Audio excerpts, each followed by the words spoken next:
baik adalah anugerah yang terbesar bagi kami Tuhan. Dan saat ini kami boleh memuji mendengarkan nama-Mu dalam pujian-pujian kami. Kami percaya Tuhan Engkau sudah bertata di atas puji-pujian kami. Dan saat ini kami rindu mendengarkan suara-Mu. Mari berbicara kepada kami Tuhan. Mari Tuhan beri kami telinga seorang murid untuk dapat mendengarkan dengan baik. Biarlah hati kami dapat menerima firman-Mu Tuhan. Berkati hamba-Mu, hamba hina dan bodoh, hamba tidak tahu apa-apa Tuhan. Tapi hamba punya Allah yang hidup dalam nama Yesus. Maka Engkau akan menyingkapkan setiap permasalahan hidup kami. Engkau akan menyingkapkan apa yang menjadi bagian kami Tuhan. Dan biarlah hidup kami seturut dengan kehendak Tuhan. Di dalam nama Yesus kami siap untuk mendengarkan firman-Mu. Haleluya. Sama-sama katakan amin. Silakan duduk. Shalom. Puji nama Tuhan, kita bertemu lagi. Kita bersyukur karena waktu, kesempatan masih ada bagi kita untuk kita boleh bersama-sama memuji nama Tuhan, menikmati hadirat Tuhan. Dan terlebih di pagi ini kita boleh ada dalam peribadatan secara offline yang boleh hadir. Dan shalom untuk yang menonton secara online. Puji nama Tuhan, mungkin ada dalam pekerjaan atau ada di luar kota atau dimanapun berada. Saya percaya kita satu hati, kita meninggikan nama Tuhan yang kudus, nama Allah yang hidup dalam nama Yesus. Dan di pagi ini mari kita siapkan hati kita untuk menerima berkat Tuhan. Puji nama Tuhan, di siang ini saya bersyukur kepada Tuhan Yesus karena masih ada kesempatan lagi untuk saya boleh membagikan berkat firman. Saya hanya sebagai saluran berkat Tuhan. Saya tidak melebihi dari Bapak Ibu semua, tapi saya percaya setiap kita ada waktu di mana Tuhan mau pakai kita sebagai alat di tangannya. Dan pagi ini saya ambil satu pembacaan di dalam Amsal pasal yang keempat. Amsal pasal yang keempat, kita akan baca satu ayat saja di ayat yang ke-23. Mungkin ada yang hafal ayat ini, tapi mari kita baca sama-sama. Mari bangkit berdiri, kita hormati firman Tuhan dan kita akan kumandangkan secara bersama-sama. 1, 2, 3. Jagalah hatimu dengan segala kewaspadaan, karena dari situlah terpancar kehidupan. Silakan duduk. Jagalah hatimu dengan segala kewaspadaan. Saya bilang, Tuhan, kenapa ayat ini datang bagi saya? Dan saya merenungkan, bilang, wah pas, dapat tugas, saya harus bagikan. Bukan berarti setelah saya diberkati, saya terima dan simpan. Puji nama Tuhan. Jagalah hatimu dengan segala kewaspadaan. Kewaspadaan artinya sesuatu yang harus kita benar-benar mengelilingi kehidupan kita dan kita harus berawas-awas. Ada sesuatu yang harus kita jaga. Ada sesuatu yang harus ada dalam proteksi. Tetapi di sini dikatakan jagalah hatimu. Kalau baca dalam satu perikop dalam pembacaan ini, di mana lembaga Alkitab menuliskan di sana nasihat untuk mencari hikmah. Nasihat, sebuah nasihat, dan memang satu perikop pembacaan ini dalam pasal 4 itu luar biasa. Itu bagaikan seorang ayah, karena saya ingat waktu saya keluar dari kampung, waktu menuju ke luar kota, bapak saya pesan-pesan, mama saya juga memesan-pesan. Ya semuanya adalah pesan-pesan yang terbaik. Harus jaga diri, harus bawa hati dengan baik, harus begini, harus begitu. Dan semuanya itu bermanfaat di dalam menjalani kehidupan. Kalau kita hanya sekedar yang penting saya mau, yang penting saya suka, bisa jadi kita salah jalan. Atau bisa jadi kita mungkin tidak mencapai apa yang menjadi tujuan kita. Pesan-pesan yang disampaikan, hikmat, apa yang harus dilakukan. Di dalam pembacaan ini luar biasa. Pasal 4 ini sangat dahsyat. Ini pesan-pesan yang luar biasa bagi setiap orang yang mau hidup di dalam Tuhan. Bukan hanya hidup dalam Tuhan, hidup di dalam dunia ini juga pesan-pesan ini sama. Kita harus menjaga kehidupan kita. Kita harus menjaga hati kita, harus menjaga kehidupan kita agar berkenaan bukan hanya kepada Tuhan, tapi juga kepada manusia. Ya kalau kita mau berkenan kepada manusia, sama saja kita sudah berkenan kepada Tuhan karena kita sudah menjaga. Karena kita mau mengasihi Tuhan sama dengan kita mengasihi sesama kita. Karena itu memang hukum Tuhan. Kasihilah Tuhan Allahmu dan kasihilah sesamamu manusia. Hukum yang terutama dan yang pertama. Tetapi di atas semuanya itu di sini dikatakan jagalah hatimu dengan segala kewaspadaan. Hati kita harus dijaga. Karena di hati ini ada begitu banyak hal-hal yang akan terjadi. Hati ini bagaikan kuali, bisa masak yang kuah, bisa masak yang gorengan, bisa masak semua yang model-model. Ini semua ada bisa masuk dalam hati. Kalau kita tidak jaga, maka yang masuk juga akan salah. Bisa jadi labu liar, bikin orang sakit perut, bikin mungkin orang salah makan. Di sini hati kita harus dijaga, harus kita proteksi. Juga bukan dengan kekuatan kita, tapi dengan firman Tuhan. Karena di hati ini timbul segala macam perkara. Di hati ini ada begitu banyak perkara yang akan membuat seseorang itu dapat dilihat kehidupannya. Berjaga-jaga dalam kewaspadaan. Waspada berarti setiap saat, setiap waktu, setiap kita berada dimanapun, tetap harus jaga hati kita. Di hati ini akan terpancar kehidupan. Kalau di hati ini penuh dengan kejahatan, di hati ini penuh dengan tipu daya, di hati ini penuh dengan fitnah, maka kehidupan kita juga akan berdampak apa yang akan kita lakukan. Karena di hati ini juga akan muncul kejahatan. Kejahatan. Karena kalau kejahatan itu di dalam bahasa dalam bahasa Yunani dibagi dalam 4 tahap, 4 bentuk kata ya. Ada kejahatan yang dinamakan dengan atekia atau kejahatan dalam perbuatan, atau juga ada yang dikatakan dengan aseria. Ini aseria, itu kejahatan yaitu berasal dari hati, atau hati ini sedang merancangkan sesuatu yang makanya dikatakan dengan kejahatan atau aseria dari hati. Nah, hati ini juga yang bisa orang bilang dalamnya laut dapat diketahui, tapi dalamnya hati tidak ada yang tahu. Tidak ada yang bisa mengetahui dalamnya hati orang. Bisa jadi senyum lebar depan kita, tapi begitu dia balik belakang, lain lagi ceritanya. Hati orang tidak ada yang dapat tahu. Hati orang juga tidak ada yang, bahkan walaupun ibu gembala setiap hari bersama dengan jemaatnya, ibu gembala tidak bisa mengetahui hati orang ini seperti apa. Bisa jadi dalam pengisian, dalam pastoral, ibu gembala pasti mengetahui, oh semua yang disampaikan, didengar, disampaikan, apa yang diterima, pasti dia mengerti. Tapi ibu gembala juga tidak akan mengetahui apakah ada di dalam hati orang itu, apakah yang sekedar pura-pura. Ibu gembala tidak akan tahu.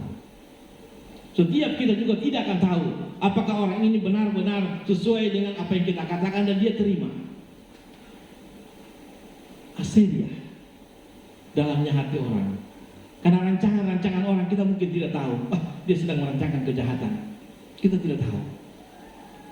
Kesalahan kejahatan hanya ada di dalam hati. Kita juga tidak tahu bahwa orang itu sedang merancangkan sesuatu yang penting. Sudah, yang penting ya seperti bahas tadi malam, yang penting saya sudah baptis. Udah besoknya terserah.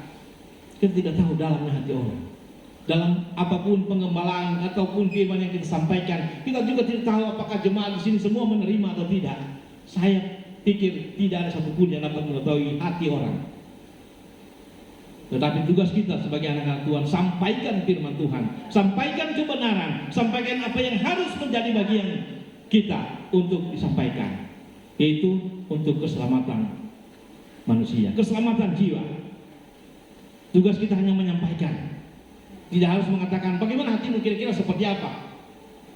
Tidak ada orang yang mengaku, pasti katakan saya baik-baik saja, saya tetap oke, setuju, mantap, oke, luar biasa. Tidak ada yang akan mengaku sesuatu yang menjadi rancangan-rancangan kejahatan. Tidak ada. Semua mengatakan saya baik. Aseria, kejahatan dari dalam hati. Ada juga istilah parabasis, kejahatan yaitu pelanggaran kepada hukum-hukum Tuhan. Sudah ada ketetapan-ketetapan masih dilanggar, namanya kejahatan parabasis. Ada juga istilah yang keempat yaitu hamartia, atau tidak mencapai sasaran, tidak mencapai tujuan yang Tuhan. Amarkia.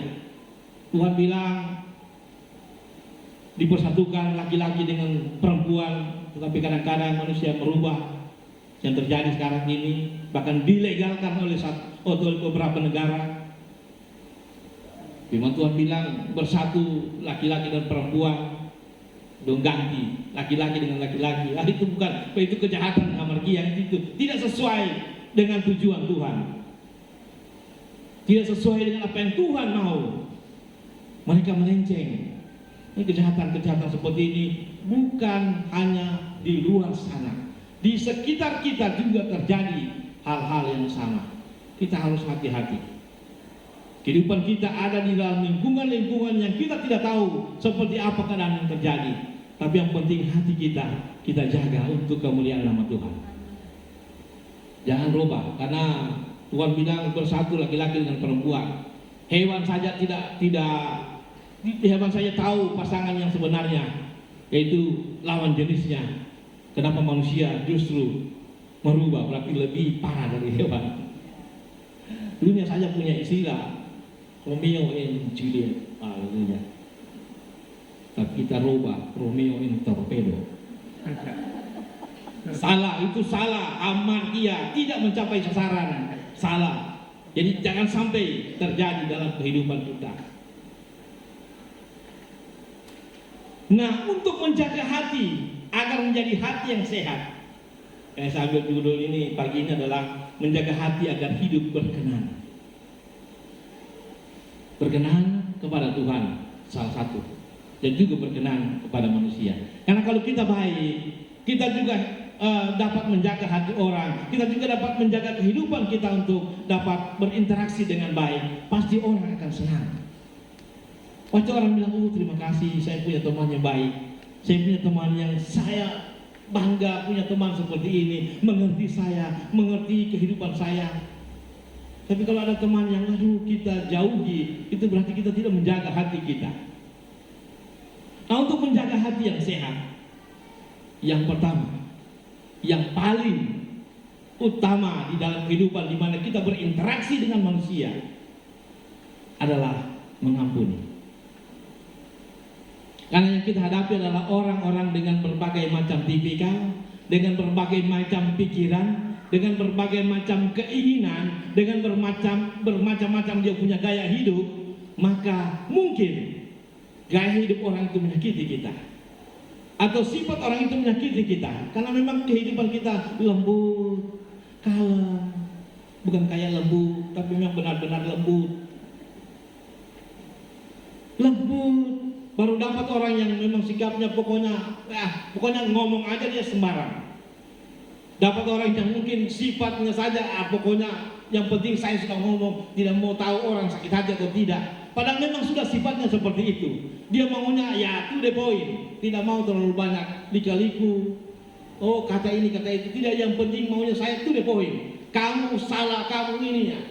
Kalau kita dapat orang seperti itu dan tidak sesuai dengan kebiasaan kita yang lembut, hati yang lembut, bisa jadi itu menyakiti hati kita.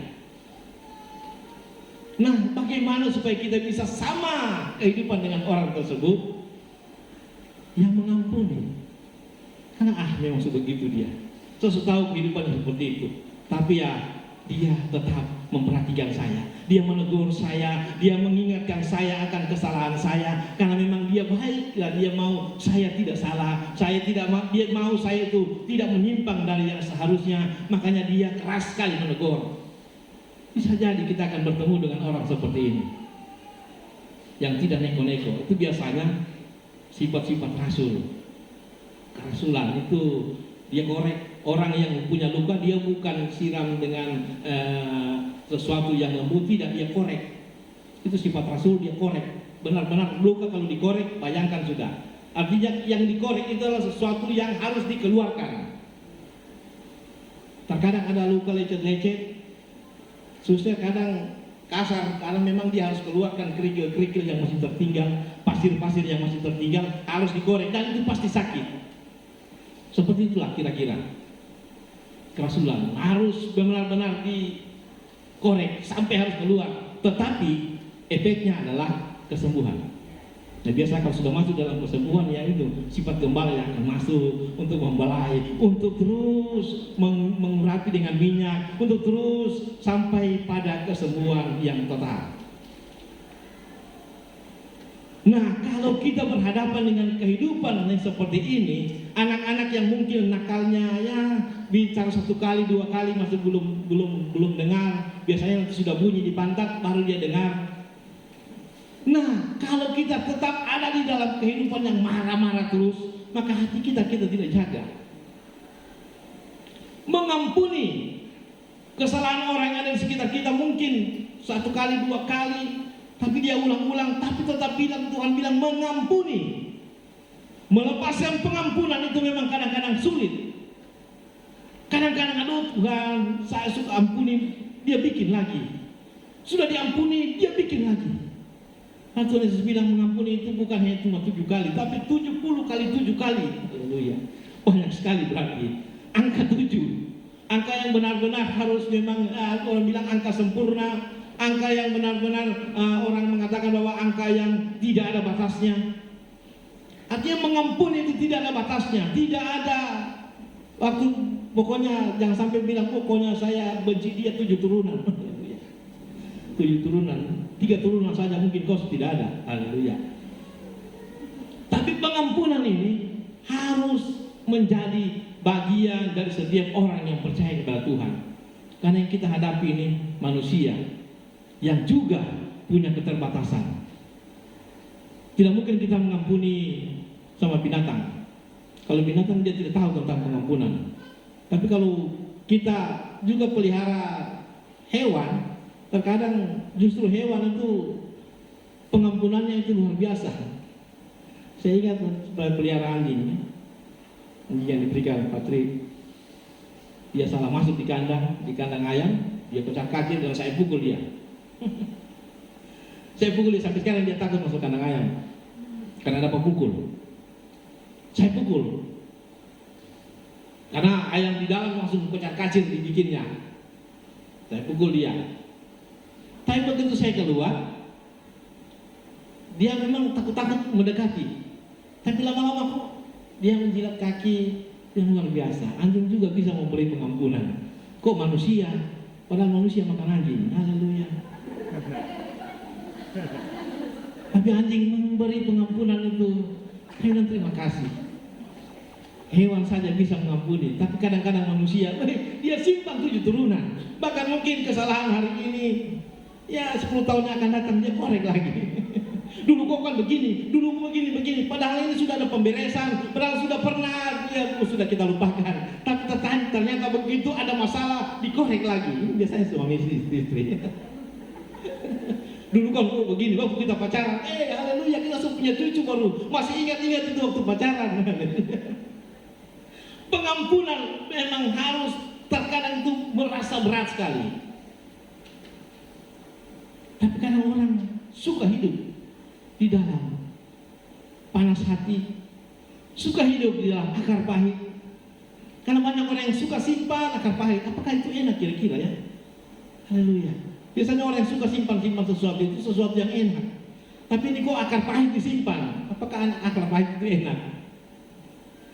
Tapi luar biasa, pengampunan harus menjadi bagian setiap orang yang percaya kepada Tuhan. Ada satu kisah, saya ambil satu kisah di dalam 1 Samuel pasal yang ke-24, di mana pengampunan itu sesuatu yang benar-benar dilakukan oleh orang yang mau seturut dengan kehendak Tuhan. Mengampuni. 1 Samuel 24 ayat yang ke-9. Kita akan baca sampai ayat yang ke-11. Ayat yang ke-9. Lalu berkatalah Daud kepada Saul, "Mengapa engkau mendengarkan perkataan orang-orang," yang sebelumnya 9 di sebelumnya. Kemudian bangunlah Daud, dia keluar dari dalam goa itu dan berseru kepada Saul dari belakang. Katanya, "Tuanku raja." Saul menoleh ke belakang. Lalu Daud berlutut dengan mukanya ke tanah dan sujud menyembah. Ini satu kisah, nah kita tidak baca satu kisah full, tapi kita semua pasti tahu. Kisah di mana Saul mencari untuk membunuh Daud.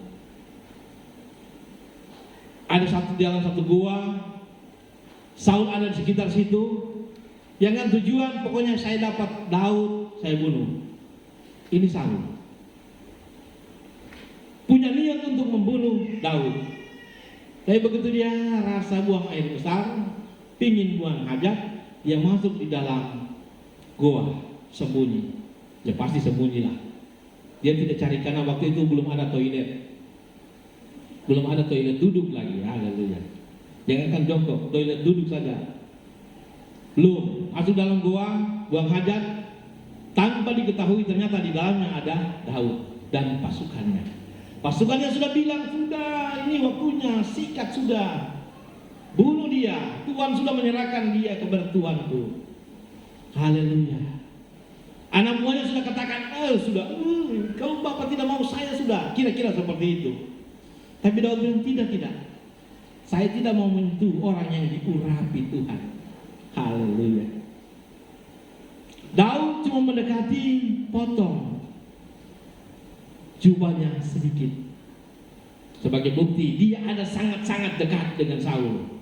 Untuk membuktikan, itu sebenarnya tujuannya untuk membuktikan bahwa dia sangat dekat dengan Saul. Dan kesempatan untuk membunuh Saul itu ada dan sangat-sangat dekat. Dipotong hanya jubah daripada Saul. Begitu Saul keluar, Daud menyusul dari belakang. Tapi ternyata orang yang mau dibunuhnya ini, orang yang sangat dibencinya ini, keluar dan mengatakan, sini katakan, Tuanku Raja.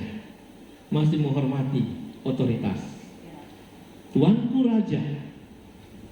Daud bahkan menyembah untuk mengatakan, Engkaulah Rajaku.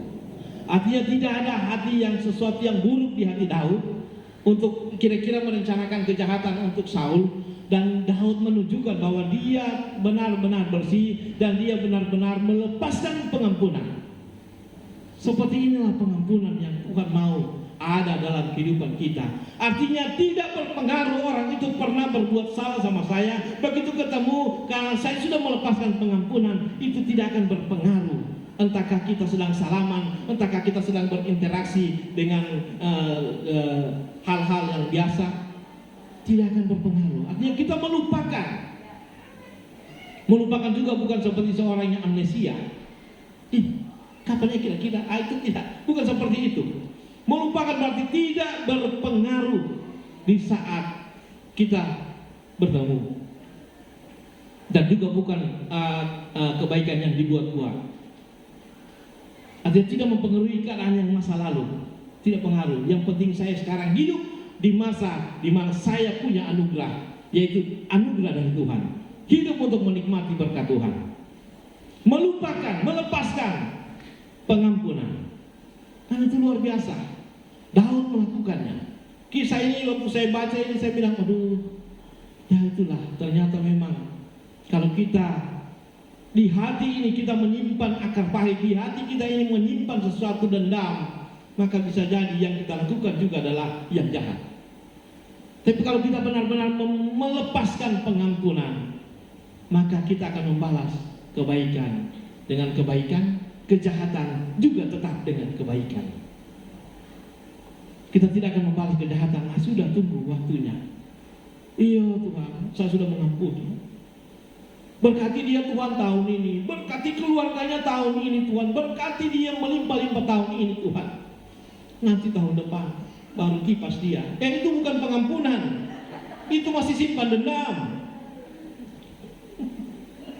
masih ada akar baik. Berkati tahun ini, nanti tahun depan. Haleluya. Kita harus tetap mengampuni, itu benar-benar melupakan, melepaskan, dan tidak usah ingat-ingat lagi.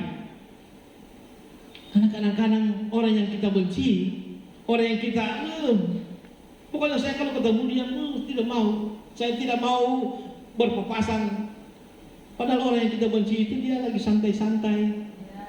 Bisa jadi kita di rumah tidak bisa tidur. Kenapa itu ya orang yang kita benci sana lagi enak, lagi makan bareng dengan keluarga. lagi enak-enak, mungkin orang lagi santai-santai, ada rekreasi, atau mungkin lagi makan di restoran, haleluya. Bahwa kita di rumah tidak tak tidur, tak putar sana, tak putar sini, karena bisa jadi tidak bisa makan, haleluya. Orang-orang yang kita benci itu tetap lagi santai, enjoy, dia tidak merasakan apa-apa.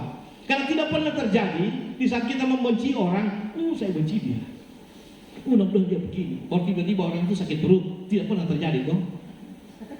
Tidak pernah. Orang itu saya paling benci sekali. Saya mudah-mudahan dia begini, mudah-mudahan dia begitu.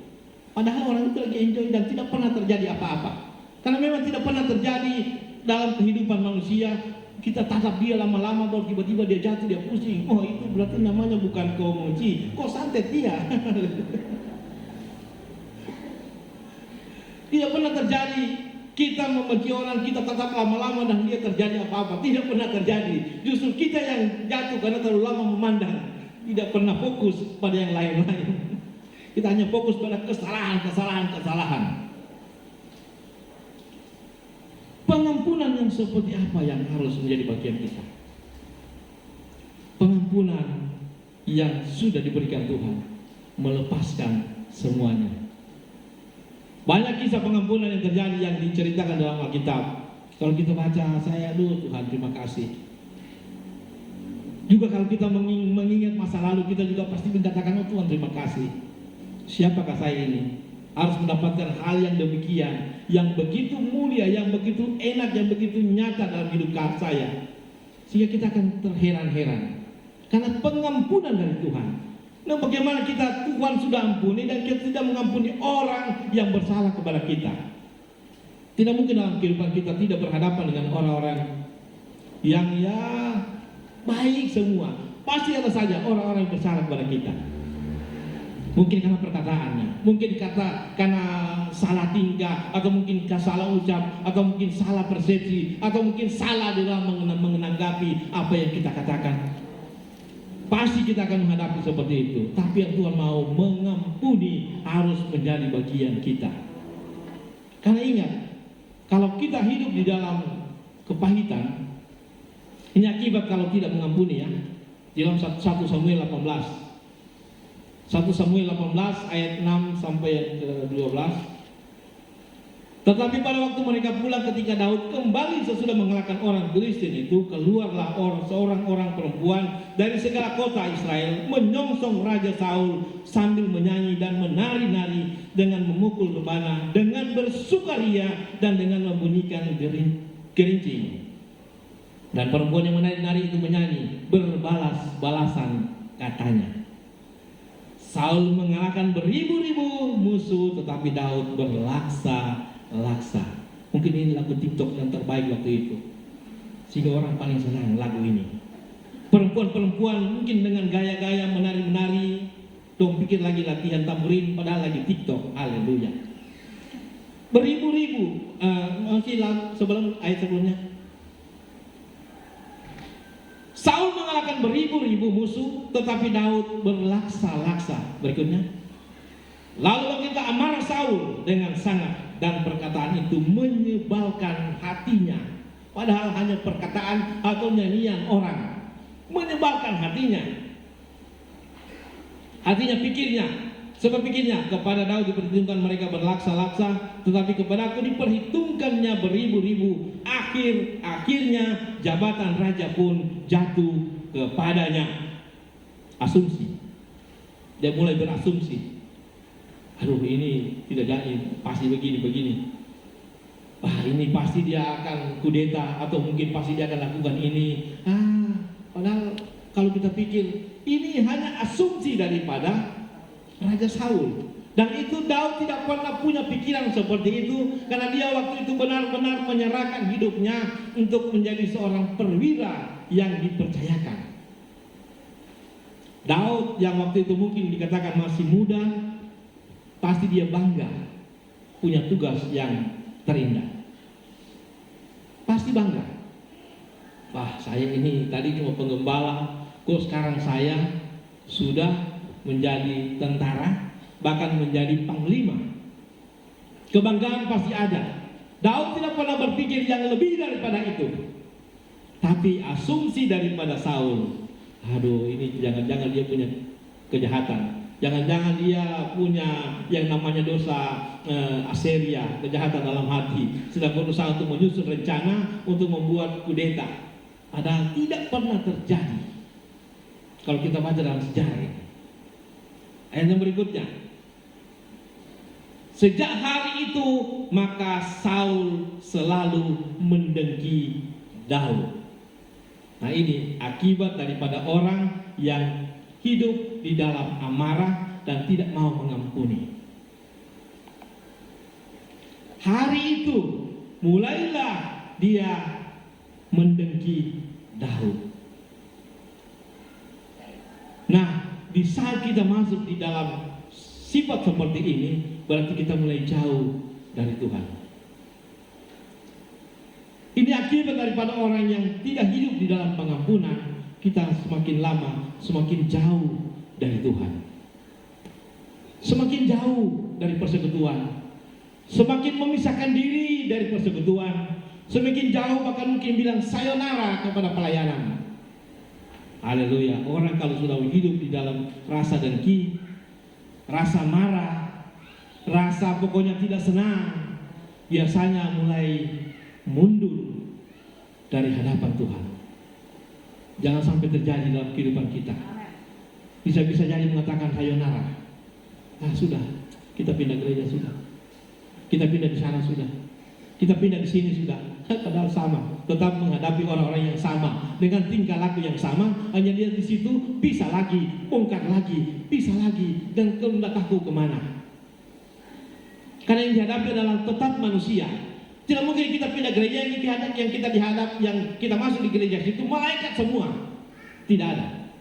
Selama kita masih ada dalam dunia, kita masih berhadapan dengan manusia.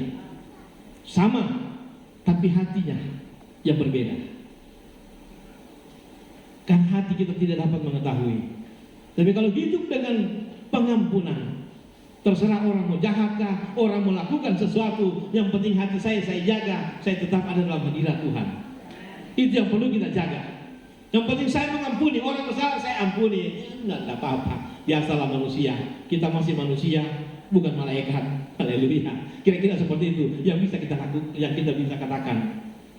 Kita masih hidup di dalam dunia, kita belum hidup di taman di Firdaus. Pengampunan masih harus tetap menjadi bagian kita. Semakin jauh dari Tuhan. Yang berikut, keesokan harinya roh jahat yang daripada Allah itu berkuasa atas Saul, sehingga ia kerasukan dan di tengah-tengah rumah sedang Daud main kecapi seperti sehari-hari. Adapun Saul ada tombak di tangannya. Roh Kudus yang tadinya mungkin menyala-nyala dalam kehidupannya dipadamkan. Orang hidup di dalam kemarahan, hidup di dalam kepahitan, hidup di dalam rasa benci, sama dengan memadamkan roh yang ada dalam kehidupannya. Memadamkan Roh Kudus yang selalu menjaga hidupnya. Jangan kita padamkan roh.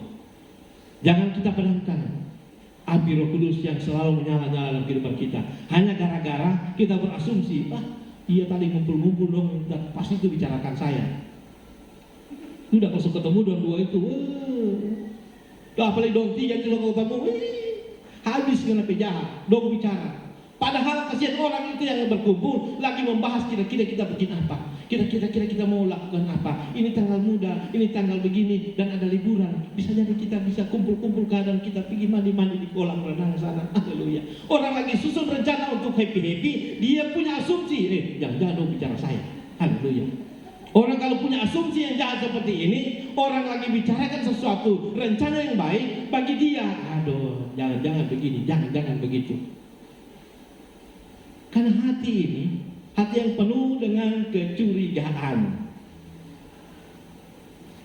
Karena Daud yang tadinya tidak punya pemikiran yang jahat, bagi Saul, jangan-jangan dia mau kudeta saya. Haleluya. Jangan sampai terjadi. Yang berikut, ayat berikut.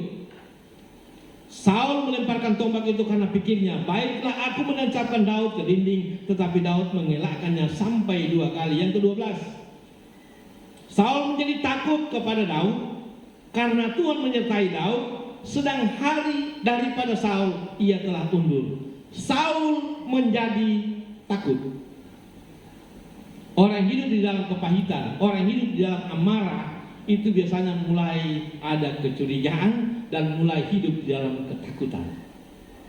Mulai takut, baik jangan begini, jangan begitu. Oleh sebab itu kalau kita mau hidup yang tenang dan nyaman, bersihkan hatimu. Bersihkan segala pikiran-pikiran jahat. Bersihkan segala asumsi-asumsi yang tidak berkenan kepada Tuhan. Keluarkan.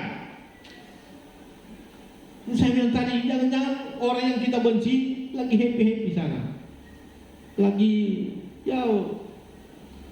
berlibur panjang lagi, atau mungkin lagi lakukan sesuatu yang karena dia tidak pusing dengan orang lain, dengan masalah yang sedang terjadi.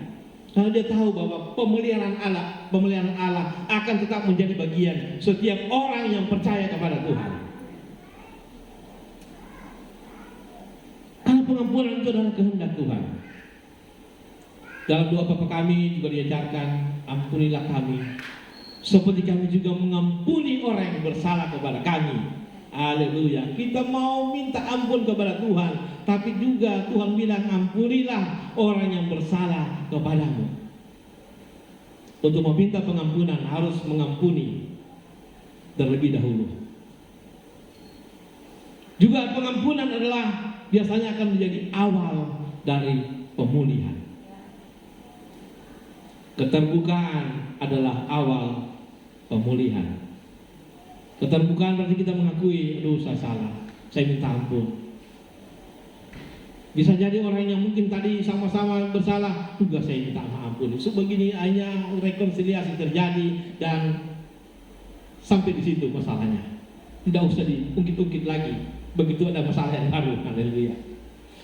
Jadi awal pemulihan, kalau kita mau dipulihkan Tuhan, terbukalah, mengampunilah. Maka kita akan menerima pengampunan dari Tuhan. Dan biasanya kalau kita sudah saling mengampuni, saling memberikan pengampunan, itu plong. Kita mau jalan kemana-mana saja, oh haleluya, shalom, haleluya, maranatha, luar biasa. Tapi kalau kita hidup di dalam kepahitan, begitu, saya jalan di sana udah. Saya tidak mau ketemu dia. Orang-orang bilang, sudah sini, sudah akhir, tidak, saya jalan sini. Pakai alasan lagi. Jangan sampai hidup seperti ini, haleluya. Kita hidup di dalam ketakutan. Padahal tidak ada yang menakutkan, tapi kita hidup di dalam ketakutan. Saul padahal kalau mau dipikir dia raja pertama di Israel, raja yang paling ditakuti, raja yang paling disegani. Menghadapi seorang panglima, dia hidup dalam ketakutan. Padahal panglimanya tidak punya pikiran-pikiran jahat. Gara-gara asumsi. Haleluya. Mengapa atau bagaimana menjaga hati yang sehat? Tadi mengampuni. Yang kedua, mengarahkan tujuan hidup kita hanya kepada Tuhan. Ini setengah 10 baru yang kedua. Ini ada 48 ini. Bagaimana? Haleluya. Sabar. Sedikit saja. Mengarahkan tujuan hidup kita hanya kepada Tuhan. Hati kita kalau tertuju kepada Tuhan, hati kita yang kita pelihara memang benar-benar serahkan sepenuhnya kepada Tuhan. Tuhan yang berdaulat, Tuhan yang bekerja dalam kehidupan kita. Biasanya kita akan menerima mujizat-mujizat yang benar-benar membuat kita heran dan terheran-heran. Dan kita akan mengalami mujizat yang satu kepada mujizat yang berikutnya. Karena kita benar-benar mengandalkan kehidupan kita hanya kepada Tuhan. Kita baca Mazmur 71 ayat 1 yang kedua. Mazmur 71 ayat 1 yang kedua. Ini doa daripada Daud. Di dalam Mazmur dikatakan, padamu ya Tuhan aku berlindung, janganlah sekali-kali aku mendapat malu. 2. Lepaskanlah aku dan luputkanlah aku oleh karena keadilanmu, sendengkanlah telingamu kepadaku dan selamatkanlah aku. Saat dia menjadi raja, dia tidak mengatakan aku punya kekuatan yang besar, aku punya pasukan yang terlatih. Aku punya sederet pasukan-pasukan inti yang selalu menjagaku. Aku punya orang-orang yang terpilih yang akan selalu bersama dengan aku dan pasti akan membelaku. Memang mereka membelaku. Memang mereka pasti membela Daud. Tapi Daud tidak mengandalkan orang-orang itu. Daud tidak mengandalkan pasukannya. Memang diandalkan secara manusia, secara jasmani memang dia andalkan. Tapi yang paling diandalkan dalam hidupnya adalah Tuhan. Lepaskanlah aku dan luputkanlah aku oleh karena keadilan-Mu. Kita mengarahkan tujuan hidup kita hanya kepada Tuhan. Biarlah Tuhan yang beracara dalam kehidupan kita, yang Tuhan lakukan dalam kehidupan kita itu pasti baik. Walaupun sesuatu yang buruk, pasti kalau di dalam hati kita, pikiran kita tetap mengatakan baik, maka itu pasti ada tujuan yang baik. Mungkin besok, lusa baru kita mengerti. Ada satu kisah, saya sedikit dengan satu kisah ya, masih ada waktu. Ada seorang putra raja, dia berteman dengan seorang yang selalu berpikiran positif. Pokoknya apapun yang terjadi katakan itu baik. Satu kali anak raja ini dia sedang membuat satu bedil, satu senapan. Setelah dibersihkan oleh temannya yang selalu berpikiran baik ini, pada waktu dia serahkan senapannya, anak raja mungkin salah pegang, tiba-tiba senapannya meletus mengenai ibu jarinya. Ibu jarinya putus. Ini kisah masih zaman Anta Beranta, dia masa kerajaan. Tapi ini satu kisah sangat menginspirasi. Jarinya putus. Nah, karena anak raja ini merasa aduh, jangan-jangan dia melakukan sesuatu yang jahat, merencanakan sesuatu jahat. Tapi begitu dia tanya, bagaimana ini? Kenapa bisa terjadi? Tetap temannya bilang, itu baik. Haleluya. Berhadapan dengan begini, pasti ini langsung stres tingkat dewa. Orang jari seputus masih dia katakan itu baik. Haleluya. Tapi karena dia sudah marah, terlanjur marah, dia penjarakan dia punya teman ini. Kamu berbuat jahat, penjarakan. Akhirnya karena dia rasa bedilnya sudah bagus, dia berburu. Pergi berburu di suatu daerah di Afrika. Ternyata dia ditangkap oleh orang-orang yang masih primitif dan masih makan manusia. Haleluya. Setelah ditangkap, mereka sudah siap-siap untuk dikorbankan. Tetapi tiba-tiba dia dilepaskan. Pangeran ini dilepaskan. Kenapa dilepaskan? Tidak lengkap. Mereka mau mempersembahkan anak raja ini. Mereka mau bawa dia dalam untuk menjadikan persembahan dan mungkin dimakan kira-kira seperti itu. Tapi ternyata mereka bilang itu tidak layak karena tidak lengkap, cacat. Tidak layak, lepaskan dia. Haleluya. Dilepaskan baru dia mengerti Tuhan baik. Saya tidak bisa angkat jempol lagi. Tapi ternyata dengan yang jempol yang hilang ini, saya dilepaskan dari masalah kehidupan saya. Dia dilepaskan. Dia bilang, ternyata inilah yang dikatakan itu baik. Baru dia mengerti setelah dia alami. Hanya setelah tiba di istananya dia bilang, lepaskan temanku. Terima kasih. Terima kasih. Ternyata engkau bilang itu baik. Terbukti. Saya dilepaskan gara-gara jempol saya hilang. Saya dilepaskan dan saya bisa pulang. Terima kasih. Maafkan saya karena saya sudah memenjarakanmu. Dan tetap kata temannya bilang itu baik. Haleluya. Saya sudah penyayangkan kamu dan kamu tetap mengatakan itu baik. Apa maksudmu? Dia bilang, iya Tuanku. Seandainya saya tidak di penjara, waktu engkau pergi berburu, saya juga pasti ikut. Karena saya masih utuh. Tapi kalau saya ditangkap, saya pasti yang akan dibakar. Saya yang akan dikorbankan. Nah, kalau saya di penjara, saya tidak ikut, maka itu baik. Artinya itulah keadaan baik itu. Terkadang kita tidak mengerti sekarang. Mungkin besok, lusa, bulan depan atau tahun depan itu akan baik di dalam kehidupan kita. Karena rancangan Tuhan adalah rancangan yang terbaik. Haleluya. Luar biasa. Rancangan Tuhan adalah rancangan yang baik. Yang penting hati kita mengatakan itu baik. Hati kita itu berfokus dari hati. Kalau kita menerima segala sesuatu itu, Tuhan marah, Tuhan tidak sayang, Tuhan begini, dia begini, ya asumsi-asumsi yang buruk ada di dalam hati kita, maka kita hidup di dalam kepahitan. Padahal kita tidak mengerti sesuatu yang buruk yang mungkin kita alami ada baiknya di kemudian hari. Mari kita belajar bahwa kehidupan ini kita harus persembahkan hanya kepada Tuhan. Tujuan hidup kita benar-benar hanya untuk Tuhan. Sakit pun kita terima, kita mengatakan itu baik. Sakit apapun yang kita terima, kita katakan Tuhan terima kasih. Tuhan mengingatkan saya. Tuhan membuat saya berhenti sebentar agar saya tidak melangkah di sesuatu jalan yang mungkin di saat kalau saya tetap jalan terus, mungkin saya tertimpa sesuatu yang lebih parah dari itu.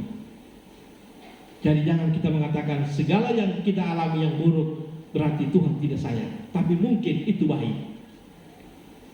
Mengarahkan tujuan hidup kita hanya kepada Tuhan. Yang terakhir, yang ketiga, agar kehidupan kita menjadi panjang umur.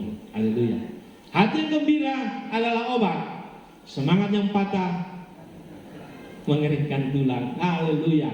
Nah, tetapi mari kita baca di dalam ayat 10 dari Amsal 4. Amsal 4 ayat ke-10. Dari dalam pembacaan kita tadi, hai anakku, dengarkanlah dan terimalah perkataanku supaya tahun hidupmu menjadi banyak. Haleluya. Menjadi banyak berarti panjang umur. Nah, kalau kita dengan hati yang gembira, hati yang penuh dengan sukacita, ya bisa jadi sakit itu jauh daripada kita. Kira-kira seperti itu. Tapi kalaupun kita sakit, tetap kita katakan itu baik. Artinya sesuatu yang Tuhan izinkan terjadi dalam kehidupan kita, tetap hati kita tetap ada di dalam sukacita kepada Tuhan. Berkata Tuhan Yesus engkau baik, Tuhan Yesus engkau dahsyat. Minggu lalu saya sempat juga malaria tersiang +3. Saya dengan orang malaria, saya bilang malam kenapa gemetar-gemetar? Dia mungkin capek. Hari Selasa pergi ke dokter sini di Medika, periksa malam karena mungkin cuma ambil darah di jari. Oh tidak ada malaria, mungkin bapak capek. Oh iya, mungkin capek. Dikasih obat, minum obat. Besok malamnya masih gemetar juga. Ini tidak betul ini. Ini jangan-jangan saya mulai cari apa yang bisa dicium. Oh masih tercium. Biasalah, mulai berasumsi. Oh masih tercium. Masih. Saya jangan-jangan Maria ini. Tidak senang. Tapi sudah di klinik. Ternyata begitu periksa klinik ambil darah lengkap, dia bilang, bapak malaria tropika. Ini sudah. Ternyata Maria datang sama saya lagi. Haleluya. Dan saya mengatakan, Tuhan, terima kasih. Saya terlalu sibuk dengan pekerjaan saya, sibuk dengan kegiatan saya jadi lupa untuk menjaga pribadi saya atau menjaga tubuh saya untuk jangan sampai terlalu capek. Dan memang harus dihentikan langkah. Walaupun memang saya tidak sampai izin untuk tidak bekerja, karena memang malaria tropika itu biasanya mulai sore, baru dia mulai terasa gemetar. Siang itu aman. Saya bilang, siang saya tidak rasa apa-apa, dia sudah masuk kerja. Karena memang tidak terjadi apa-apa. Minum obat, begitu minum obat malaria, biasanya kita yang ada di daerah endemi malaria, kalau sudah kena yang obat 4 biru itu, kita orang Timika pasti mengenal ya, 4 biru itu kalau sudah ada, berarti Maria sudah ada dalam hidup kita. Jadi begitu saya minum obat, saya bilang, Tuhan terima kasih, Tuhan baik. Dan memang benar-benar setelah dapat obat, saya minum obat dan bersyukur sama Tuhan, ternyata masih juga diberi kesempatan sehingga hari Kamis kemarin, tapi tetap saya masih punya waktu untuk bisa datang untuk ibadah pujian penyembahan. Saya bilang, dahsyat Engkau Tuhan, Engkau luar biasa, dan kebaikan Tuhan selalu nyata. Yang penting hati kita. Hati pusat daripada apa yang akan terjadi dalam kehidupan kita. Kalau hati kita begitu mendapatkan satu tekanan dan kita terpuruk di dalamnya dan hidup dalam pengasihan diri, mulainya Padahal orang bilang, orang Manado bilang, mulai menyesali dirinya, maka kita akan semakin mundur. Roh Kudus akan kita padamkan. Maka oleh sebab itu, mari hiduplah dengan hati yang penuh dengan sukacita, hiduplah dengan hati yang selalu mengampuni, hiduplah dengan hati yang tetap terus terfokus kepada Tuhan. Maka kehidupan kita mendapatkan jaminan dari Tuhan sendiri, umur panjang. Mari para pelayan altar saya jemput. Kita percaya di siang hari ini, firman Tuhan datang kepada kita, bukan hanya kepada saya, bukan hanya kepada para pelayan, tapi kepada semua kita yang ada di gedung gereja atau yang sedang menonton secara live, bahwa hati kita hari-hari ini adalah berbagai-bagai tantangan yang akan kita hadapi. Sesuatu yang buruk mungkin sesuatu yang akan menjadi bagian yang akan terhilang dari kehidupan kita. Tapi kalau hati kita tetap kita fokus kepada Tuhan, hati kita tetap ada di dalam pengampunan, kita akan hidup dengan sukacita. Sehingga apapun yang terjadi tidak akan mempengaruhi hidup kita, tidak akan mempengaruhi sukacita kita kepada Tuhan, dan kita akan tetap terus bersorak mengatakan, Yesus baik, Yesus engkau teramat baik, engkau sangat baik. Hati kita mari kita jaga agar kita berkenan kepada Tuhan, juga kepada sesama kita. Diawali dari hati. Mari kita angkat pujian, satu pujian.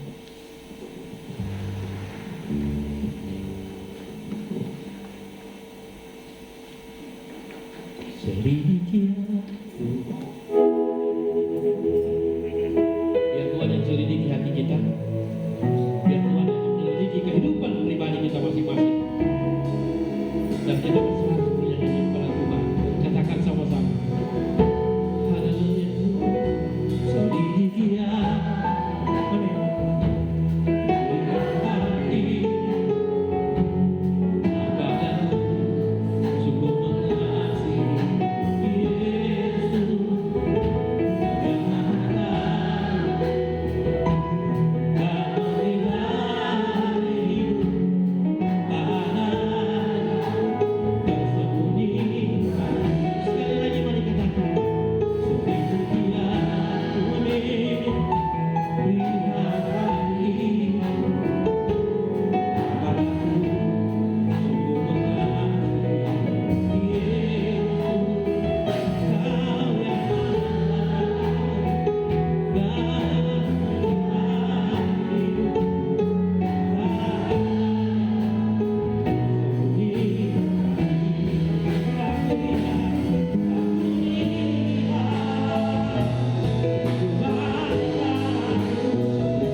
Tuhan, biar bisa Engkau datang pada kali yang kedua.